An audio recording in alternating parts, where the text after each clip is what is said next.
Hello, it's Romanosky and Aidan Goss from Calgary, Canada. We're shooting from the Lug Nuts facility. And we've got a bunch of nice cars here at the moment, but we'll focus on this 1952 Chevrolet Triftmaster pickup truck. This is a resto mod. We'll go through the build, we'll go through, kind of every part of it in this video. But essentially, it is an original 1952 Ford chassis that has been reinforced with a modern Chev 350 performance ZZ4 engine and R4 gearbox. So modern automatic transmission, modern engine, kind of race prep radiator, Willwood brakes throughout. An air ride, air bladder suspension system, so the truck goes up and down on its air suspension. And the philosophy of this truck was something that looked pretty close to stock. I mean, obviously not stock, but not that far off. So it looked period, but underneath, it's a kind of a modern performance car. And so I think it's really, really successful. It's in the woodland green color. It has hand-painted pinstripes. It has a wonderful period-inspired interior. There's nothing about it that's period. We've got a modern climate control system with AC. We have vintage style gauges.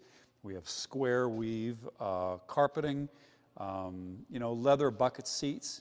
The whole truck really does present cool. We've got a wood bed in the back that we can show you.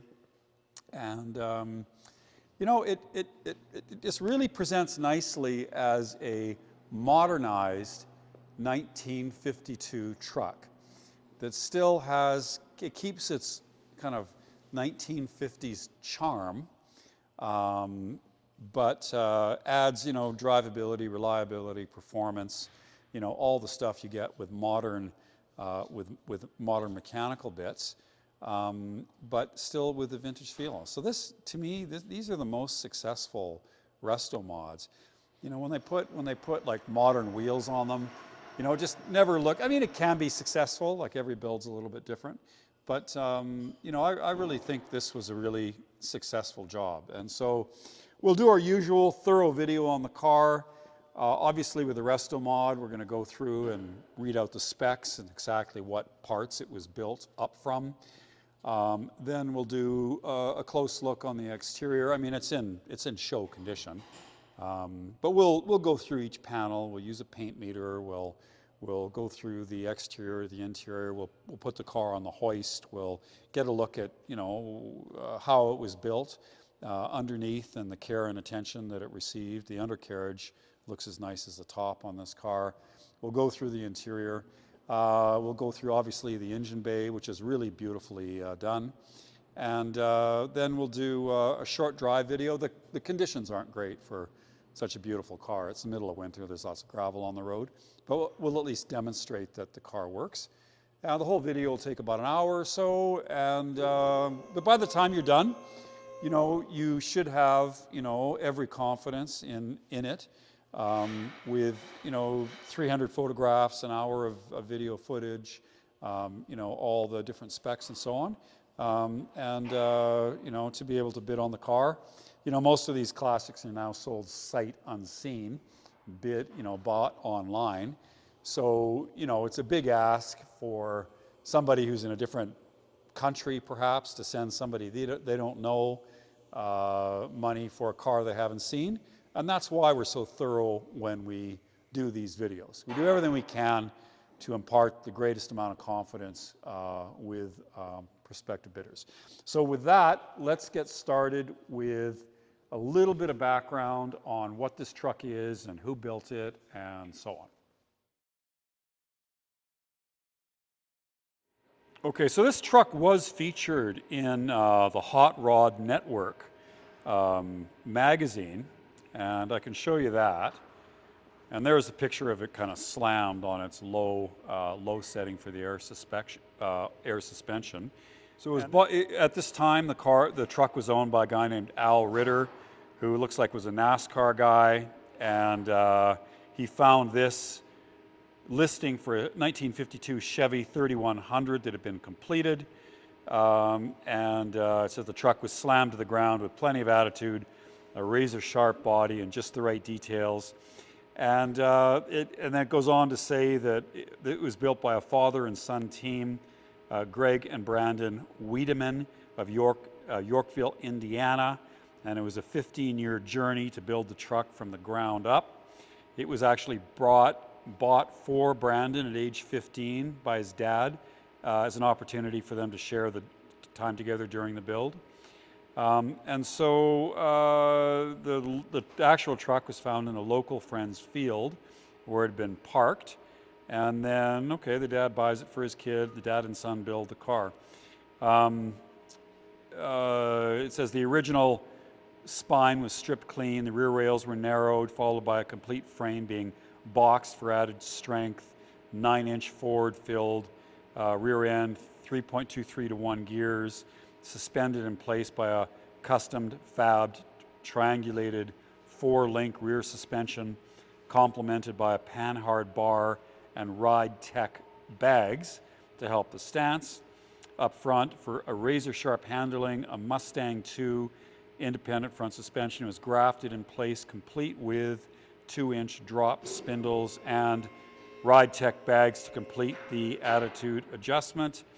There was Corvette dual master cylinder, Ford drums out back, 11-inch vented GM discs up front with 4-piston calipers, 17-inch wheels from Vintiques smoothie wheels, wearing low-profile Toyo rubber.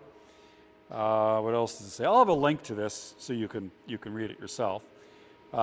Front inner fenders were fabricated from scratch, custom updates. The bonnet was originally 2-piece. It was welded together, so now it's 1 piece. They smoothed out all the seams. They took out all the door handles, and now we've got an electromechanical latch for the doors. Body was shaved. A classic coating of Axalta woodland green was laid down. Gauges are from New Vintage USA, and the AC is Vintage Air, and the tune's from Blaupunkt. Idiot. I did it. Tilt column wears a Billet Specialties leather-wrapped wheel and shifts move through a Lockhart stick. It has modified RX-7 leather bucket seats, recovered with supple gray leather interior. The bed is quarter-sawn sycamore boards. I wasn't sure what wood it was. Cut at the wife's family's sawmill, which originally started by her grandfather. The completed truck is a testament to the dedication of the father and son team to complete a long-term build. Now Al Ritter is the lucky holder of the keys. Okay, so that is who built it. These guys from Indiana. This NASCAR guy named Al Ritter then buys the car, sells the car to my customer. It comes up to Canada around 2020. And then my customer then does some more work on it.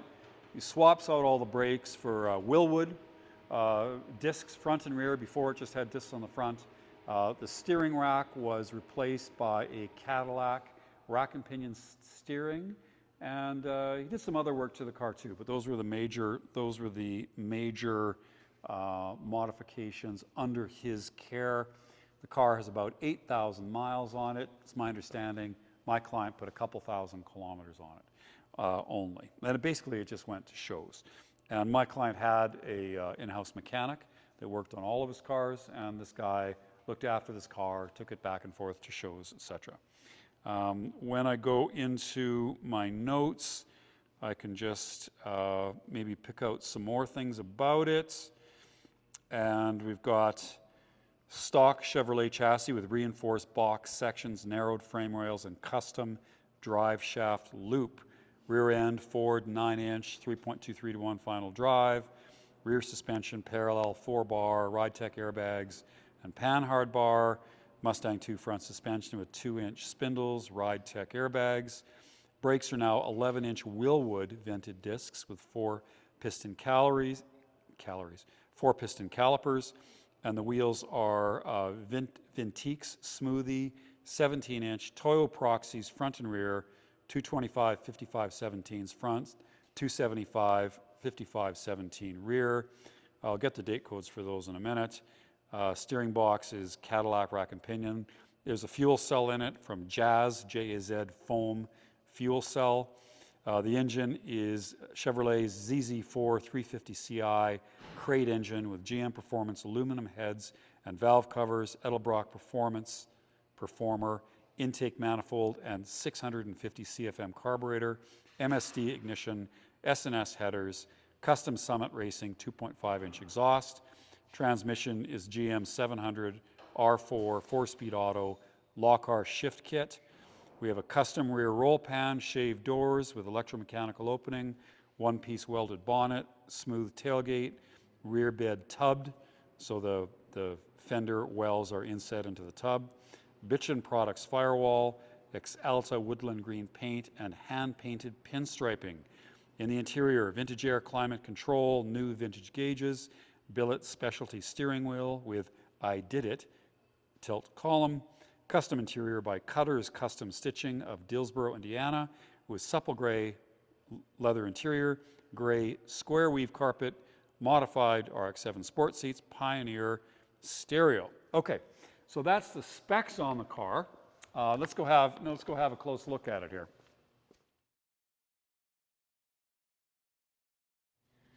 Okay, so for the exterior, it's woodland green. You know, it looks like they took great care to take out any body seams that were practical, including the seam between the two bonnet halves and the door handles and the tailgate and so forth, just to make it the aesthetic being clean. And they've achieved that really well. The paint is very high quality. I mean, it looks like you're looking into a can of paint. I don't really see any orange peel whatsoever. I don't see any prep marks whatsoever. I don't see any flaws, any dings, any scratches, any rock chips. I don't even see any swirl marks, and it's not a metallic color. It's non-metallic, and non-metallic dark colors really show swirl marks easily. Even on the running boards, I don't see any scratches. It's obviously pretty easy for somebody to scratch a running board, and I don't see. I mean, I really don't see anything. I mean, if you wanted to put this in a hot rod show, I mean, you just drive it there. I mean, you might go over it with an extra fine polish, but even that's unnecessary. Okay, so cosmetically, I would say this truck on the exterior is impossible to reasonably fault. It does have about 8,000 miles on it, but there's no visible wear whatsoever. Aside from the finish of the paint, we can also look at the fit of the panels. And so maybe to start over here, Aidan. And, we can see the welting that is used between the tub and the fenders, and the running boards. All of the gaps from the doors appear uniform. The door and the surrounding parts of the cab are flush. And these details are not easy to get right when you restore a car. So again, I have the door and the fender as flush, and the body lines line up perfectly. We'll take note of the hand-painted pinstriping. That isn't a decal, it's not a sticker. You know, those are hand-painted, and if you zero in, you can see the edge on that. And that goes all around the cab and the tailgate, and it is really well done. But if we look at panel fit and we look at door gaps, there's really nothing to fault. And we can also look at the gaps of the fit of the hood. And keeping in mind, this was two pieces that was welded together. We can look at the gaps from one side to the other, and that's about as perfect as you're ever going to get for such a large for such a large panel. Again, the fit of the lights and the grille. You know, I guess I'm noticing this piece here. If you come over here, there's a little bit of movement there. That's the first time I've noticed that. So I'll call that. And this one fits tight. You know, the chrome is excellent. The fit, the way the bumper lines up is perfect. Again, I'm not seeing any fault here at all. Let's go to this side of the bonnet.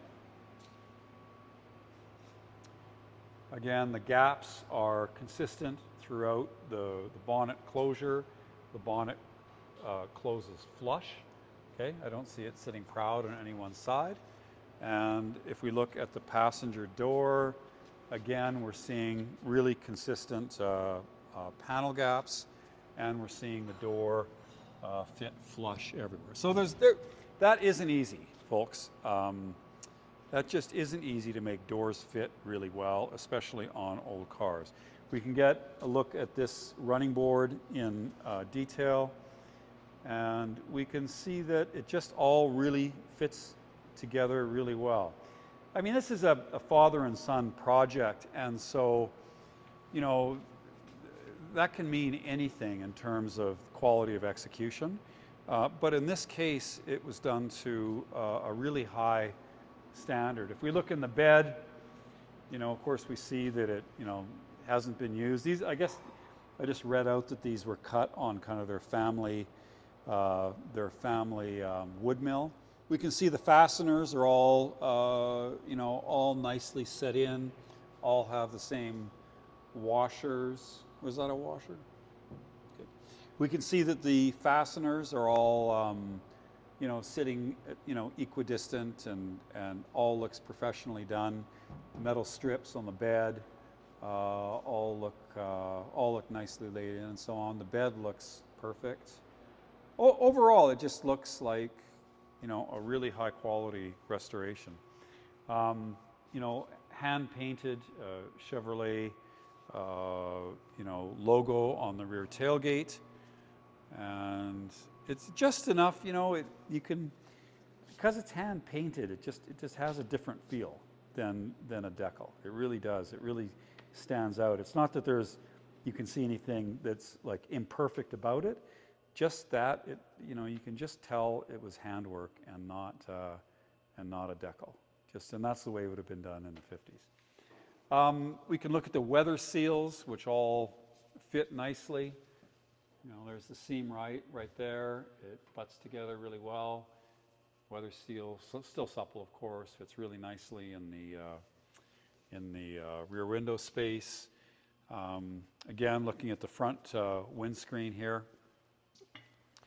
Again, the windscreen seal fits really nicely. I don't see any sort of scratching or any other marks around it. We've got what look to be like period wipers, which are actually hard to find in chrome. A lot of the new ones are black and don't look quite right. And so all that's nice. All the chrome looks, well, new, re-chromed. And you know, it's got modern lights on it, and you know, there's no cracking or fading with the lenses or so on. I guess we can call this a little bit of the red paint is coming off from that, so that could be reapplied. That's about it. We can have a good look at the wheels. So they're like 17-inch new wheels, which look old. And they're Toyo Proxies, and it looks like we have date code of 32nd week of 2014. So we've got tires that are more than 10 years old. That's a general indication of when the build would have been finished. But obviously there's only 8,000 miles on them, and there's no dry cracking at all. So on the exterior, we have superb paint. There's no flaws at all. There's no prep marks. There's no orange peel. There's no runs. There's no damage. There's no scratches. There's no stone chips. There's nothing. It's show quality paint, impossible to reasonably fault. We have beautiful chrome. There's nothing that's not new or re-chromed on the car. So the chrome, the glass, the rubber is all impossible to reasonably fault. The way the panel gaps, the fit of the rocker boards, the fit of the doors and the aperture, the fit of the rear box, again, impossible to reasonably fault. It's basically perfect, okay? I can't really pick out anything. You could buy new tires for it because they're 12 years old. So if you wanted to do that, you could do that. Other than that, I'm calling the car as 99.5% perfect. I don't know what. I'd even struggle to find the 0.5%. Okay, so that's that. Let's look at the. You'll notice that the car doesn't have door handles, and they're electromechanical, and so we've got a key fob here, 1 and 2, and this pops open the door. Now, if the battery on this dies, we have a manual switch at the bottom of the door, okay? That's not electromechanical, that's mechanical. So if there's no power, then you can still open the door. And so we can get a good look at the interior there, and I'll open the other door.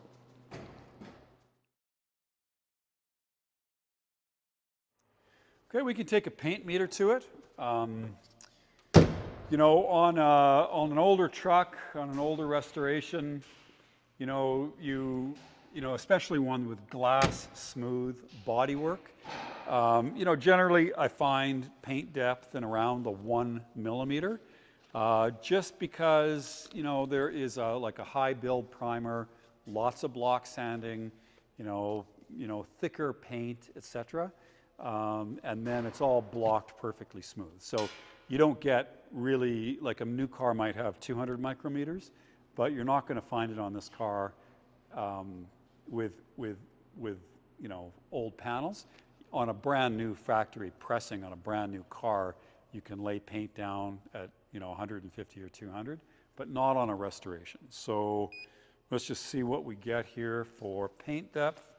And we're looking for big changes in numbers. So 964 micrometers, it's about a millimeter, 667, 815, 974, 366, 417, 435, 491. I'm surprised at all the fours. 344, 375, 303. Those are really low numbers. That tells me that the body was done to a very high standard before the paint was going on. Actually, I don't even think I've seen numbers this low or a Restomod ever for an old car. Very low. 1668. Okay, so that's about what more I'm expecting. 1800. See what's on the fenders. 674, 971, 625, 472, 456, 662, 388, 729,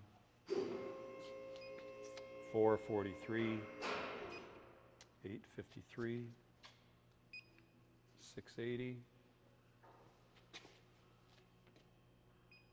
413. Well, the cab is all on the fours. Well, there's the 687, 356. Wow, that's impressive. Rear tailgate, 1200, 1339, 983, 1033,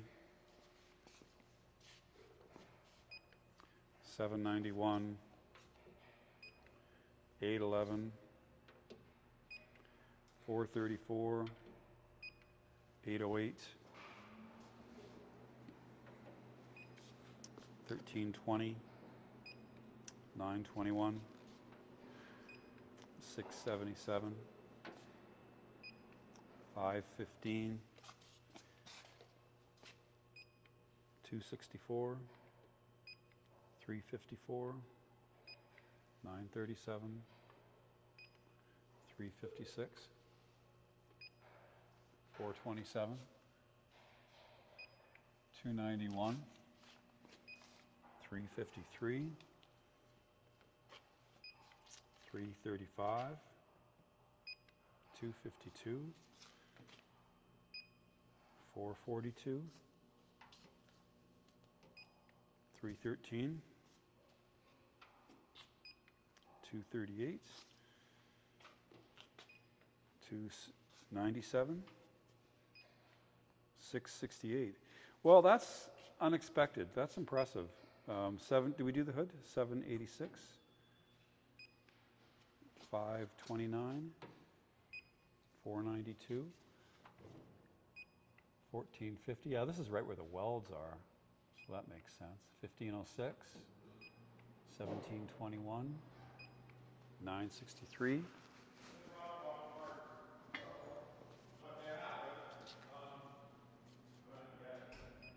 912, 1125, 1038, 1986, 1195, 808, 1035, 630, 480. Well, that's extremely impressive. All those numbers are a lot lower than I would have expected. I would have expected around a millimeter throughout, and most of the cab is in the 400s. That tells me that, like, I mean, what happens is you get a piece of sheet metal, and you have high spots and low spots, and the metal worker will then, sand the piece of metal, and he'll see the high and the low. So he'll get a little tool, and he'll tap down all the high spots, and go to the other side of the panel, and tap down those high spots, and then sand it again, and go back and keep tapping until when he runs a file over it, there's no more highs and lows. So if you do that, you don't really need that much filler, but it takes forever. And so to get the metal done to such a high standard that you can achieve a glass smooth finish with only 400 micrometers of paint thickness is a real achievement. We do see some greater thickness around the center of the hood, but that's because these two panels were welded together. And with the weld, you introduce heat, and you've got a join right there, right? So all in all, I would say the body and the paint on this, I mean, it's a father and son team that did the build, but I don't believe, I mean, they have to be very, very, very skilled to do this kind of metal work and this kind of paint on the car. This isn't easy. This is a very high-end paint job. If you took this to a shop, like a well-known shop, and they didn't have to do any rust repair or anything like that, I would expect a paint job like this to cost $30,000 or $40,000. Okay, just paint. Okay, so that's how good it is, in my opinion. They did a beautiful job on the body on this truck. It's really lovely. It's simple. We've got some brushed stainless for the gear selector, and a gray square weave carpet. That looks very similar to what I had in my 1960 Porsche 356. So the same like kind of period carpet. Lovely pedals. You've got some cup holders. The vintage air controls look beautiful. You know, we've got these aluminum air vents and so on. You know, the original glove box is well, we got a little bit of a glove box anyway. Still looks stock. The modern, you know, we have the modern head unit, so you can play music.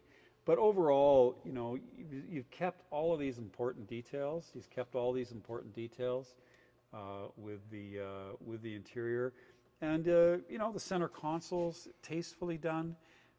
These buttons here are the release for the doors, and then we've got this here, which adjusts the ride height, and then that is for the radio. So that's what the controls do, and we've just beautiful details. Like check the speakers that are cut into the rear corner there. All metal, all really nicely done. You know, surround for the rear light, you know, is a metal piece, and we've got all these details, which, you know, I guess it's all in the details, isn't it? It's kind of like Art Deco, you know, panel for the roof as well. We can show you that. But the cab is open and airy. It's a lighter color. Seating position is good. You know, we've got power steering and power brakes and a powerful engine and so forth. Automatic gearbox. The gauges light up green, which is really quite nice. I'll show you that. Let's just and pull that one out. So anyway, beautiful. Yeah, it matches the head unit, and you know, the font on those classic gauges is really quite nice, and so on. So they're all very successful. You know, the AC works, the heater works. Oh, there we go. Can we just open that center thing? Yeah. So let's get a look at that. So we can open this for a little bit of airflow, and that control just lives down there. Okay. So anyway, again, nice carpets. I guess we have a little bit of wear on the matching mat, you know, because again, the truck does have some mileage on it. So, you know, we're starting to see a tiny little bit of wear on that. But again, you can replace that easily. And that's what it's doing, what it's designed to do. In the sill, well, I guess we have a tiny little mark here from somebody getting in it. But I mean, if that's the worst thing, like on the truck, then. So anyway, we'll show you the original data plate from the car. So that is from the actual 1952 car, and it's titled with its original serial number. So that helps a lot, you know, if it's going across borders. Okay, so let's have a look in the engine compartment.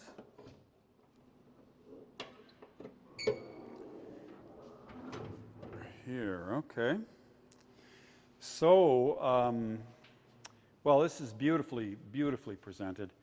350 cubic inch Chevrolet ZZ4 engine, aluminum heads, and you know, finned aluminum rocker covers, Edelbrock intake manifold aluminum, and 650 CFM carburetor. We can see the hand painted air cleaner on top. And you know, the engine bay is really nice and tidy. You know, great care has been to, you know, routing all the ignition wires underneath the shields. You know, the exhaust headers we see are nicely coated. We have you know, a fancy aluminum race style radiator, and just all the details in here look really nicely done. Not overdone, you know. It doesn't look glitzy like some of them do, with I would argue maybe too much chrome, and but we see just the right amount of you know, satin finished aluminum or brushed aluminum, and it's not gaudy, you know. It just looks nicely done and very simple, matching sort of the exterior aesthetic of the car, I think. So I think really successful and really beautiful engine bay, and you know, when you look at a modern car, you know, you can barely even see the engine, and so, you know, opening the hood on this is really quite satisfying, because it's a beautiful piece of kind of mechanical art, I would say. And you know, when you see it, you know, without all the emission control, and you see it without all the wiring and all the extra stuff on the new cars, you really, you know, I think anyway, you know, you really sort of appreciate the combustion engine in an era when, you know, it's coming under a lot of flack. So anyway, we have the air conditioning systems here, and or the hoses here. The AC compressor is nicely done in brushed aluminum. See the modern alternator, beautiful bracket, nice alloy intake manifold, and you know, thermostat housing and so on. So all really beautifully done. Nicely done hinges on the inside, and the, you know, the bottom of the hood is nicely finished as the top. This would have originally been two pieces, and so it would have been, you know, welded together. So anyway, beautiful, beautiful under hood presentation.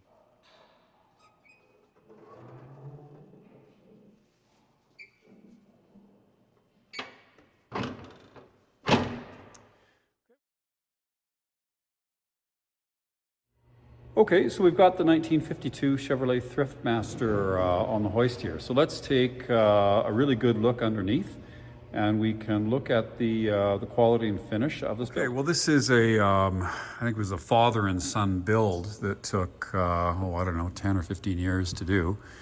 And then it was sold to my client, and he did a little bit more work to it as well. Okay, so we've got an original GMC 1952 chassis with some reinforcements, with, you know, different axles, modified front suspension, air ride system, and then a crate GMC ZZ4, I believe, 350 engine in it. Okay, and so, you know, there's modifications to the suspension, and so we've got like an air ride system with these air bladders and brackets attaching to the lower wishbones, and then that is plumbed in to a air compressor and a storage tank, and then the I guess that's a bias valve between front and rear,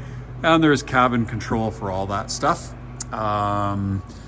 To raise and lower the truck. Okay, so that's one modification. There is a new rack and pinion steering. I'm not sure what it would have come with originally, but I don't think rack and pinion. Anyway, so that's obviously a new rack. And we can see some brackets that have been, you know, added to the original frame. We see the bottom of the aluminum radiator, and that, I'm guessing, is a transmission cooler is in the front of it. Or, no, maybe that's AC. Maybe that's AC. Okay. We have Willwood disc brakes on 4 corners. Big two-piece rotors, axially and circumferentially vented, so drilled, slotted, and then vented in the center. So top of the line brakes there from Willwood, and we've got dual piston calipers on, I think, all 4 corners. We've got braided brake lines. We've got high-end Fox shocks, front and rear, and looks like the rear brakes are the same size as the front, and again, big 4-piston calipers, braided lines. We have Fox, I guess, RideTech HQ shocks in the back. We've got a new fuel tank. That's a fuel cell, actually. Although not the kind where you need to replace it every 5 years. Not sure exactly the differences, but fuel cell, and then the Holley fuel pump down there, running the braided Aeroquip style lines up to the engine. We can see the wood bed, and then we can see it's all nicely finished with the coated fasteners and so forth. If we take note, we've gone through the truck and it's got about 7,000 miles on it, so we have tightened all of the bolts on it just to go secure it, for the next owner. Make sure that nothing, just basically after it was given some mileage, we just went through it again. And what else can we show you? It's nicely, this looked like a crackle finish, satin undercoat over everything that looks like it's really nicely applied and nicely finished. Got a radiator there that's probably the gearbox, I'm guessing. Where do these go?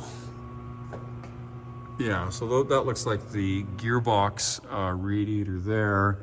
And then the front one, I guess, is for the AC, okay? And then there's an aluminum race style radiator in the front. So it's got, ZZ4 crate engine, aluminum radiator, like a high performance engine, aluminum radiator, new gearbox, Aeroquip hoses, air system, Fox, high-end Fox shocks on it. So it's got all the, fuel cell, all the parts you might expect on a high-end resto mod. So underneath it looks, quite modern. And that's what kind of makes it cool, I think, is underneath it's modern, under the hood it's modern, and the braking system and the engine and the gearbox and all of that. But then you look at the top side of the car and it looks like, a 1952 truck. So such is the beauty of the resto mods and why they're so popular. In terms of fit and finish, I don't think there's much to complain about under here. Like, it all looks like professionally done. Nicely coated, all the fasteners look new. They're all nylock, nylock fasteners. Again, we've gone and coated and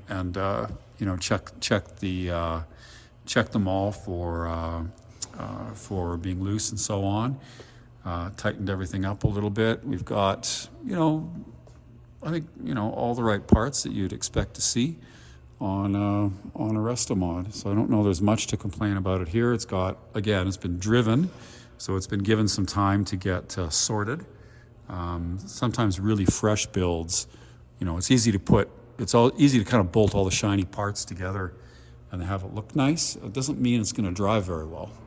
So you need to put some mileage on any fresh restoration to make sure that everything's dialed in and adjusted properly and so forth. And you'll find any restoration, you'll find that stuff will work loose after the first little while. You need to bring it in and retighten it. So this car's had the benefit of that run-in mileage. And we just did a fresh oil service on the car, and it's got 7,000 miles under its belt, and it's been a reliable car. And we've just kind of gone through the whole thing, and just to make sure it's okay. And there you go. It's a really nicely done example of a resto mod truck that I think is really successful in the way that you've adapted the modern components for drivability and reliability and performance, and yet still looks good on top.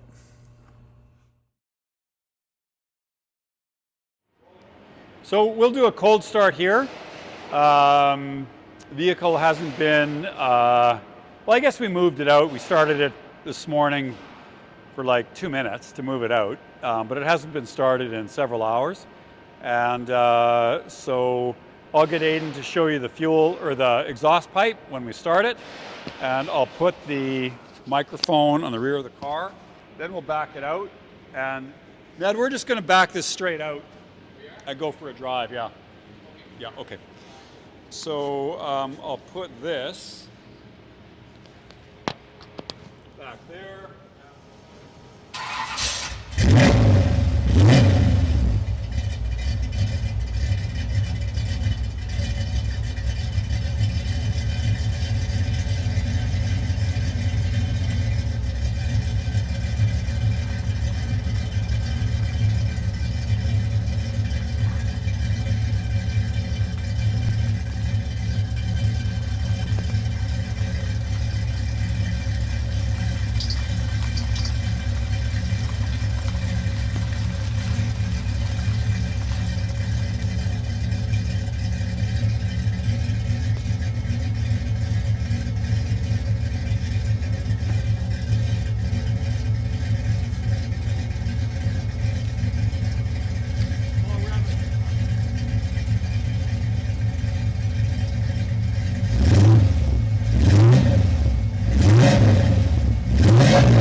Okay, so we can just put the microphone next to the engine. I mean, it's a brand new crate engine, so we're not expecting anything here.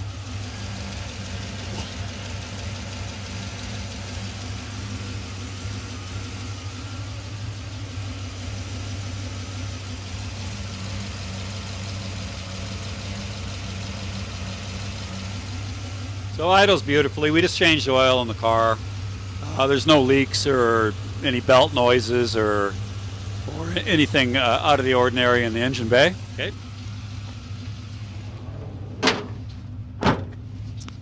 So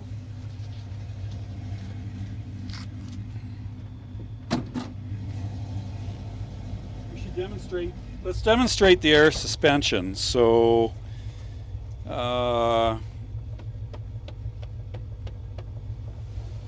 let's see what's going on. We have, it says 152 psi, and we have the front, we have all four corners, and then I imagine if we hit that, it's per side. So this is up on the front, that's down on the front, and then vice versa on the rear. Oh, I see. So let's bring the ride height up. All right, so we can feel that going up, and so you do each individual corner, huh? Yeah. So you can certainly feel everything working. So we'll set it all at 130. Okay, or close.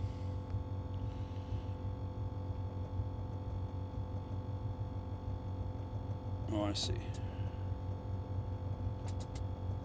Yeah, and then if I go down a little bit, that's down.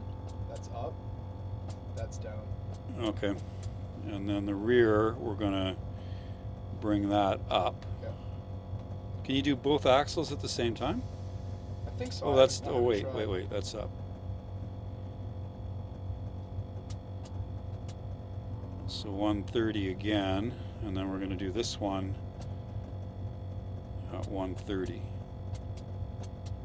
All right, and then here are the buttons to unlock the door, or open the door. So we'll do that. Maybe just get a look at the truck now in the higher suspension setting.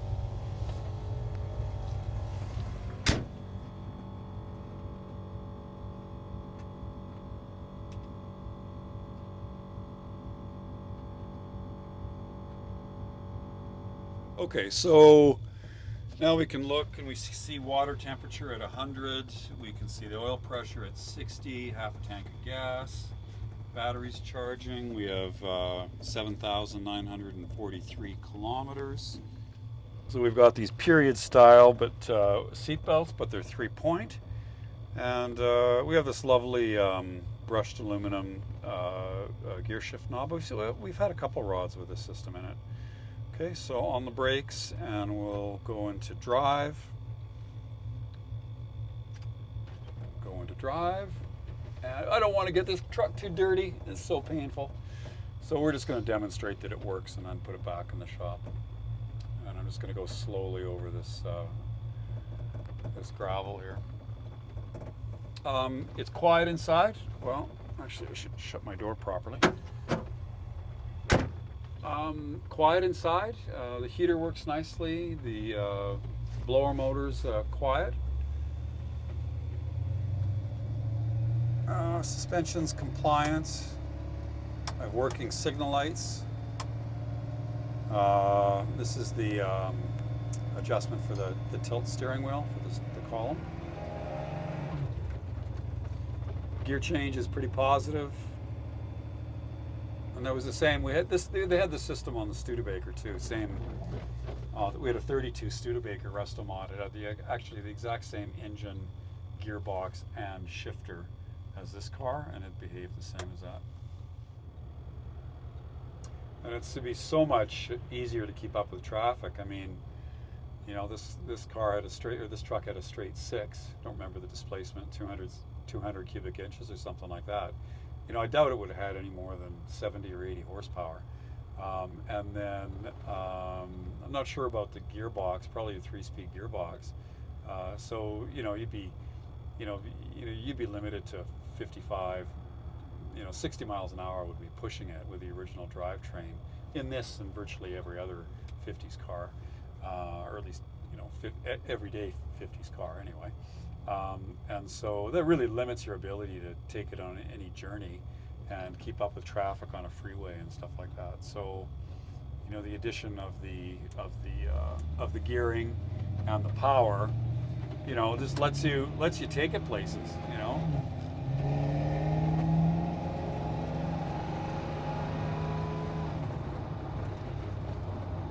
And it's still useful, you know. It's still a pickup truck. Although I think I put about lots of protection to protect the wood in the back before I stuff anything in it. But still, I mean, you can drive yourself somewhere. You can go pick something up, and you can use the car.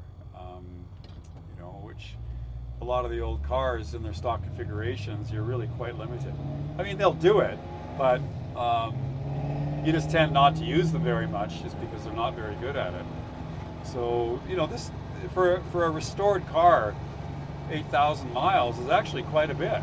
You know, a lot of these builds, you know, they just don't get driven, and the extent to which they are driven is really all going to be, the utility that they offer, and how much they take out of you to go somewhere.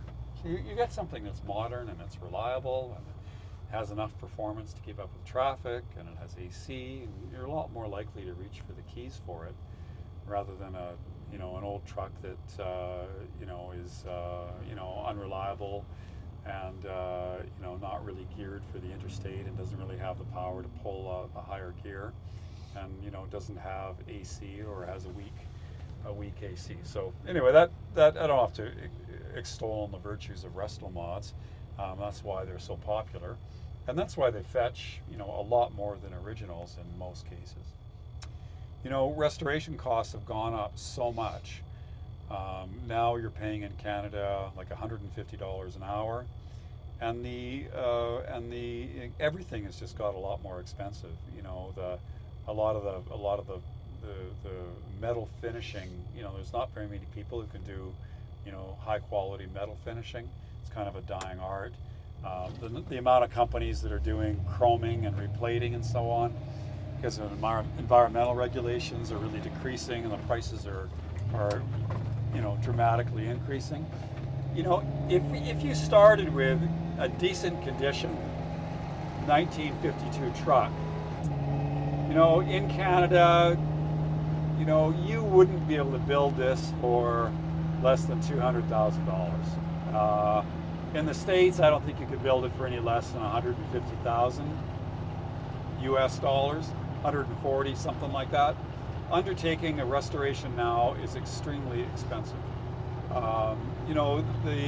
all of the time that this father and son team spent on it, you know, that's unpaid labor.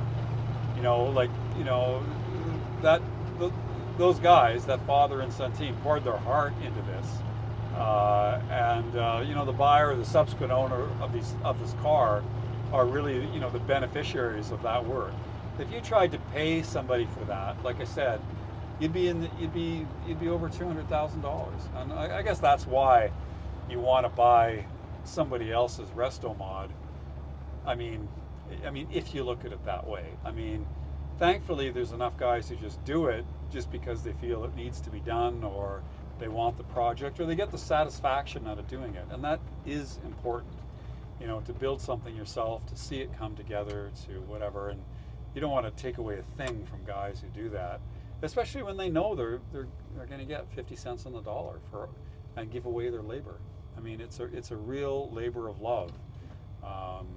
So, you know, if you want something like this, you know, you're immeasurably better off by buying something somebody else has already done. And then, you know, you've got to, you know, the caveat to that is it's got to align with what you want. But something like this truck is, I mean, it's not flashy, it's not gaudy, it has all the right pieces in it. It's kind of a great color. It's, you know, so I think it would appeal to a wide variety of buyers. I mean, if you did this car with like multi-color pearl effect metal flake with, you know, giant, you know, 24-inch chrome wheels and, you know, a whole bunch of other crazy stuff, you know, you drastically limit the amount of buyers for it. But this vehicle, you know, would be at home at any hot rod show, you know, but you could also park it in front of a vineyard in Napa Valley. And, you know, it's elegant and tasteful, and it wouldn't look out of place there, you know. So, you know, you can do a lot with this vehicle. You can take it anywhere. You know, you can drive it as little or, you know, as much as you want. You know, it really has, I think, broad appeal.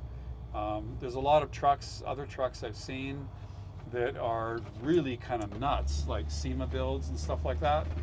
And, you know, they're not to everybody's taste, okay? This one, because it looks so period, and, you know, it's such an iconic, sort of elegant design from such a great period, you know, the 50s in American vehicles, and particularly the styling, you know, led by Harley Earl and Ed Cole.